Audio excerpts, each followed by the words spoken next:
Hello, friends. It has been a little while since I have popped on live here. I've had my adorable little nephew visiting, and I've just been taking as much time as possible to play with him and hang out with him. And oh my goodness, like, I absolutely adore kids, and I always have, but this has been this has been an enlightening experience. Like, I have so much fun playing with him, and he's just like the cutest little chicken nugget ever, and he's such an amazing baby. But I have learned from this experience that when my time comes as a mother, I am going to need a full-time live-in nanny and someone to cook and clean for me if I want to retain any chance of keeping my sanity and my soul and my joy and my will to live. Because looking after children, that it's just so much work. Like, it literally makes going to work feel like a holiday and a walk in the park. So I have a newfound respect for all the parents out there. Seriously, if you're a parent and you're doing it without a huge support system, hats off to you. So much respect, because I just know that I could not. Like, I know that I am going to love my children. I'm going to be so devoted to them, but I'm also going to be unapologetic in asking for help and knowing that I need a freaking village. Like, we were never meant to do this alone. We were never meant to do this alone. And just the way that modern society has evolved has resulted in us being more fractured in our communities, and parents are taking on so much load without much support. So, that much I know about myself. And I'm like, this has taught me that I'm going to be the parent who's like, Mummy and Daddy are going on our quarterly getaway. Love you, but we matter too. Okay? See you in a few days. Mwah. Bye.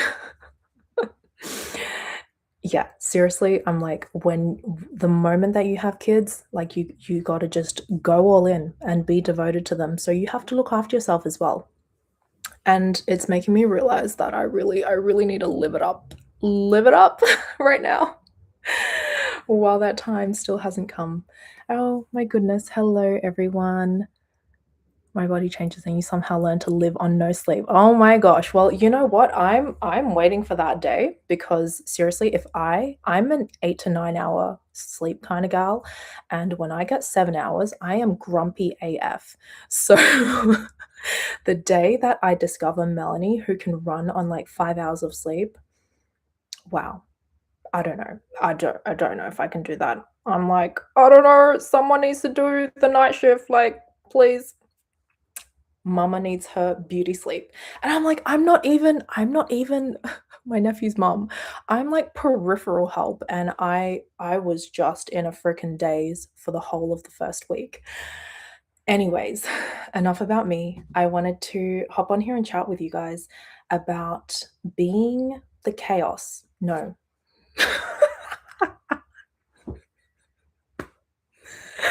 Can you tell? Brain's not working today.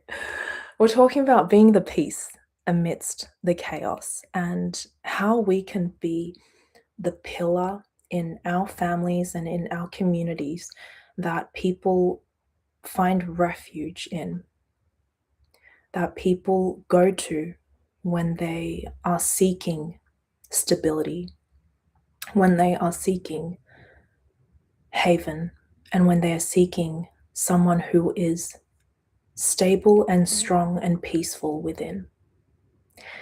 And I think being able to do that for the people around us is such an incredible showcase of our love and our care for the people that we love most and for our wider community. And You're going to know if you're called to do this, because when shit hits the fan, you're going to be like, oh my gosh, not again. But there's also going to be another voice within you that is like, here we go. I was fucking built for this. Okay.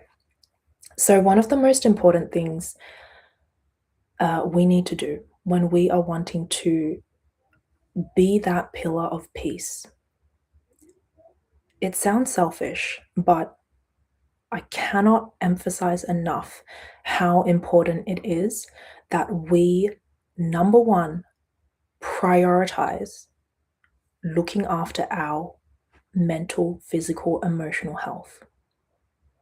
Keeping up with the rituals and practices that help regulate us and keep us stable.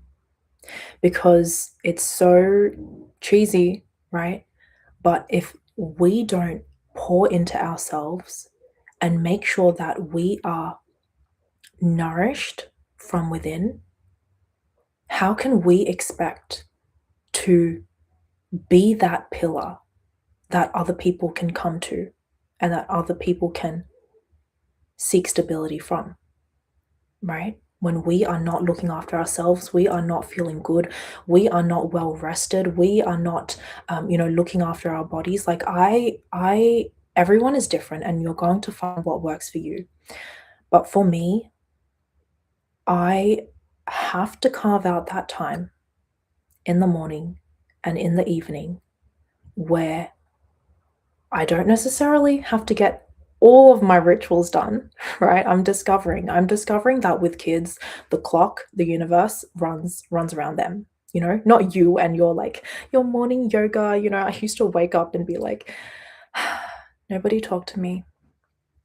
I'm gonna do my yoga, then I'm gonna do my qigong, then I'm gonna do my meditation, then I'm gonna make my breakfast, and then maybe 3 hours later, okay, now we can have a conversation. And no, when as soon as kids come into the picture, like that's just not happening, right? And I understand that you don't have to be perfect when it comes to these things.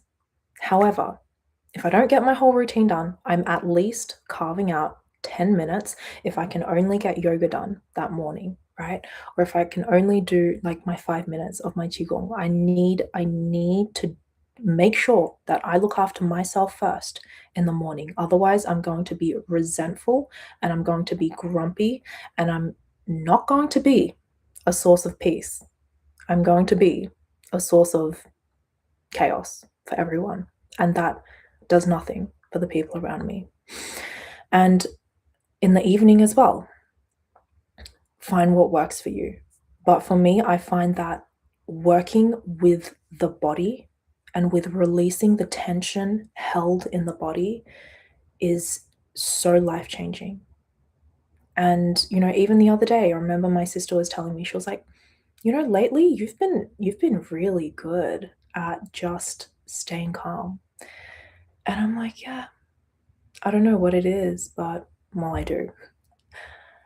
It's all of the accumulated effects of being consistent with these nervous system regulation practices.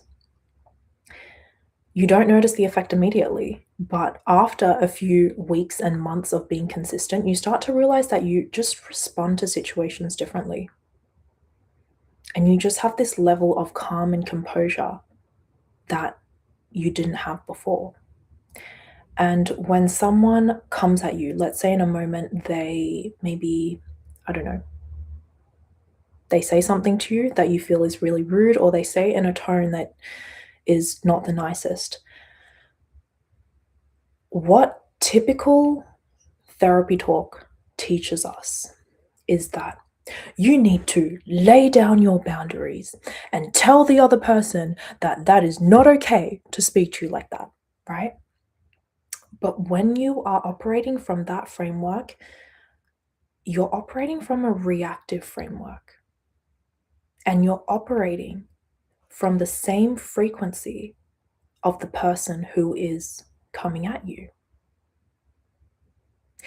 When you look after yourself, nourish yourself first thing in the morning and last thing before bed, and that is sacred time. You elevate your frequency to a place where instead of being reactive, you see through the illusion of what the other person is doing at that time. So maybe they're shouting at you, maybe they're saying something rude to you, maybe they're, going off at you. But when you are that pillar of calm, you see right through it and you don't feel the need to react because you can see, okay, this person is overwhelmed right now. And that's why they're speaking like this. It's not an attack on me, and I'm not even taking it personally. Or this person is really tired right now. Or this person is feeling really hurt right now. That's why they're speaking like that. And because they're operating on this frequency and you're operating on this frequency, it doesn't actually feel like an attack on you. Does that make sense? You're not reacting. You're here, they're operating here. And because you're operating on this frequency, it feels like the point that I'm trying to make is that people will often say, you have to set these boundaries and you have to teach people that it's not okay to speak with you like that. But what I found is that when you come out of that frequency of reactivity and like, I have to react to them and tell them that's not okay, you're actually just on that same frequency as them. When you can bring yourself to that bird's eye view and see, okay, this person is overwhelmed. Perhaps what they need right now is some empathy. Perhaps what they need right now is just for me to hold my peace and hold my calm. And every single time when you operate from this frequency, they come up and eventually meet you there. Maybe they'll come and apologize for how they were speaking before. Or maybe they'll just calm down. Either way, if you hold your frequency of calm, you stay there. Everyone around you will eventually calibrate to your frequency. And isn't that such an amazing gift to give to the people around you? Being that source of peace that they can come to, being that source of stability, being that source of the person who generates more love and appreciation in all their relationships and reminds people to see the good in each other. Isn't that such a gift that we can give people? And it starts by us giving that to ourselves, nourishing ourselves. And I am being so serious when I tell you that you have to be freaking serious about carving out that time for yourself, morning and evening, right? I think another incredible practice is meditation, prayer, things that connect you with spirit and with the greater power before you get stuck into your day and into the illusion of all of the chaos of everyone around you. Come back to that stability within. First thing in the morning, last thing in the evening. And it is not, I'm not, sharing with you anything that you haven't heard before or anything groundbreaking. But this is a reminder that to be that pillar that you were freaking built to be, you have to nourish yourself first. Maybe this is your reminder because you've been putting it off and you think, oh, no, I've got more important things to do. No, there is nothing more important than tending to your spirit. You're going to feel it. And the people who you love most are going to feel it. So don't put it aside as if it's something that is secondary. No, it's primary. It is the most important thing for you to do. And I also wanted to share with you a few practical things to remember. Because the reality is that when situations occur, when chaos occurs, we're never going to be perfect. And it's completely unreasonable to expect ourselves to be perfect and to expect other people to be perfect. And I think a lot of the time when we are people who are into the world of self-development, inner growth, inner work, we have this tendency to hold a lot of guilt and shame when we maybe handle a situation in a way that we're not proud of. And we have this inner talk where we're like, oh my gosh, well, you're into all of this stuff and can't believe that you reacted like that. Like, goes against the things that you talk about, blah, blah, blah. But at the end of the day, none of us are perfect. And it is not productive for us to ruminate over situations that we have not handled in the best way. And this is what I have to offer you. So, first practical tip is when chaos occurs, shit hits the fan, and you're like, okay, crap, I did not say the best thing in that moment, and maybe I behaved in a way that I'm not proud of, right? Acknowledge it. And then own up to it. Do what you need to do. If you need to make apologies, make apologies. If you need to just sit down and be vulnerable and have a chat, right, with someone, do it. You're not doing it because you are expecting the other person to accept your apology or to have a certain reaction to your apology. You can't control how they respond. They may or may not have the capacity to receive your apology or to receive the conversation that you want to have. But do it regardless. Why?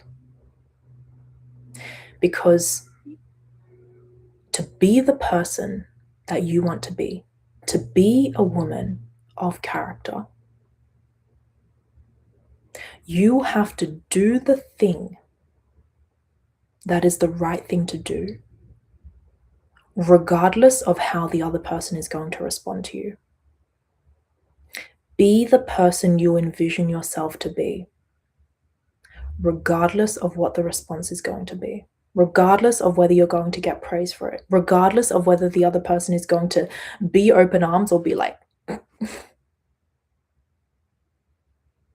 do it anyway, because it's the right thing to do. And that is a far better course of action than ruminating over what you did or what you said while not doing anything about it, shaming yourself, guilting yourself. Those things are not productive. So that's number one. And number two is sort of a natural byproduct of number one, is when you start learning to give yourself grace in those moments, you start expanding your capacity to give other people grace. And you start being able to see when they are not in their best state, and you can have empathy for them. Because you remember all of the times where you've slipped up as well, or where you've fallen off and done something that you've committed to shifting, right? Sometimes you have conversations and you're like, all right, this is what I want to shift, and I'm committed to doing that. And then you realize, oh, hold up. Lasting, sustained change doesn't happen overnight. It happens with consistent effort. And when you can forgive yourself for not changing overnight, you can look at other people and say, you know what? Yeah, we had that conversation, but I'm not going to expect them to be perfect tomorrow. Because I can give myself grace, I can give them grace too for their process and for their journey. And I know that so long as I have the intention of shifting and evolving and growing, it will happen with time. And so I can allow them that time too. And when you approach relationships from this orientation of consideration and empathy and positivity, seeing the good in the other person rather than expectation and being like, no, you have to behave this way. And I already told you to do that once before. So the fact that you're not doing it again is disrespectful. Like, oh, I need to get that energy out of my body, right?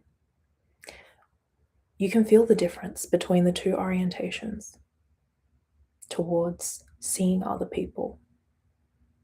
And the first one just feels so much better, feels so much more loving, and is so much more conducive to generating love and goodwill in relationships.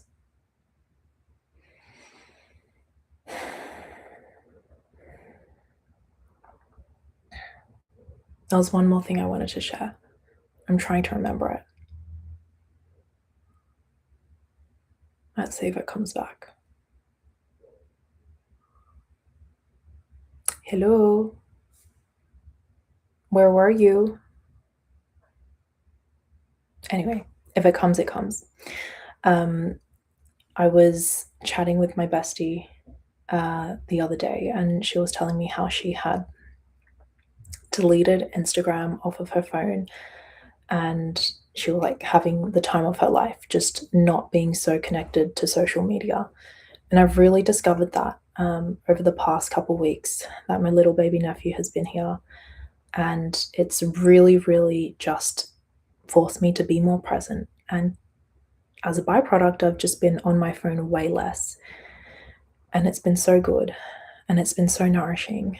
And the other day, I was scrolling before bed, and I could just feel that feeling of sickness in my body as I was scrolling and scrolling and just consuming and consuming other people's content.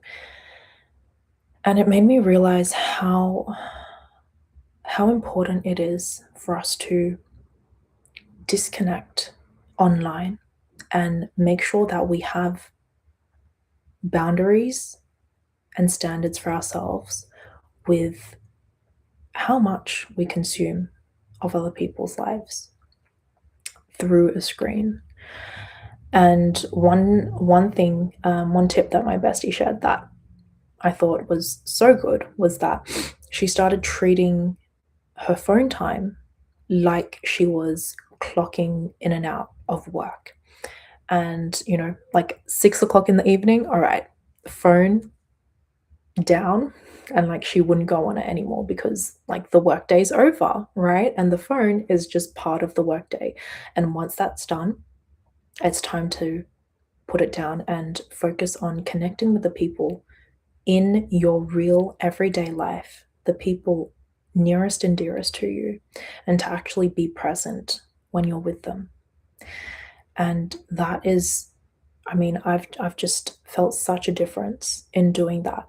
And I cannot emphasize how important it is for us to set those boundaries online, because I noticed that, especially a few, I mean, let's say not really this year, but more so last year and the years before that, when I was very much just in the online space and constantly on social media. I was posting so much back then. Um, your vision and perception of the world and reality changes so much and is influenced so much by what you consume on social media. And I think because a lot of the things that garner a lot of attention and views are very polarizing and very chaotic in energy, right? Because that's what the masses will be drawn to, is that polarization and that frequency of anger and that frequency of, being argumentative and just like wanting to say, no, I'm right, no, all of that. It really affects your mental health. And yeah, we would all be better off with less screen time. Okay, I'm going to see what you guys have said, because so many of you have left amazing comments and I haven't gotten to them. Congrats on becoming a mom. Oh, no, I'm not a mom yet. I'm just an auntie.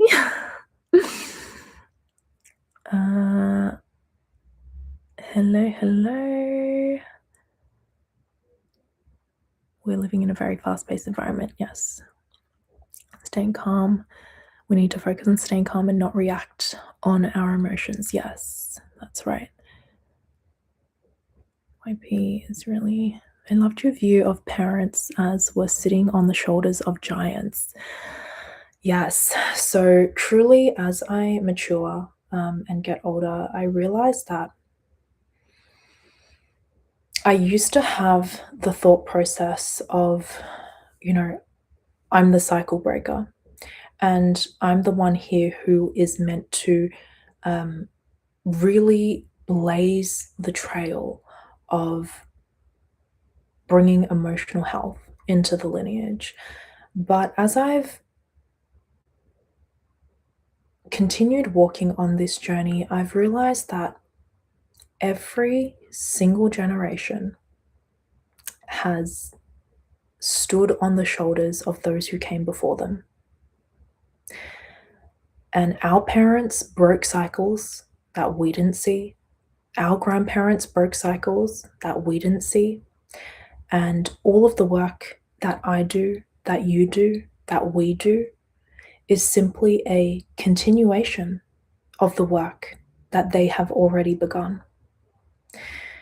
Just like our future generations, our children, will be able to spot the areas in which maybe we weren't able to reach.